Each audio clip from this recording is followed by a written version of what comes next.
फ़कीर जादम मंगरियो आए कमरदीन मंगरियो। ये नाला रुगो नाला न पर हुरियत बहादुरी ऐं क़ुर्बानीअ जा निशान आहिनि। पीर साईं पागारो जे काफ़िले सां सचो वफ़ादार पिणु सुञाणप आहे। फ़कीर जादम मंगरियो हिकु सचो हुर मुजाहिद जंहिं पंहिंजी जान ऐं जवानी पीर साईं पागारो जे हुकुम ऐं हुर तहरीक जी मक़सद लाइ वक़्फ़ करे छॾी।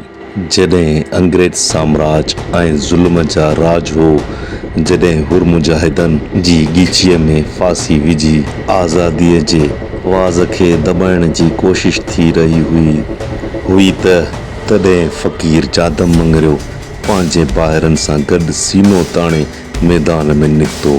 हुन जी नज़र में न मौत जो ख़ौफ़ हो न जेल जो डपु। हुन लाइ सिर्फ़ु हिकु मक़सदु हो, दीन वतन ऐं पीर साईं सां वफ़ादारी। अंग्रेज़ हुकूमत हिन खे दॿाइण लाइ सभु कोशिशूं कयूं, पर हिकु हुर मुजाहिद खे केरु झुकाए सघे थो।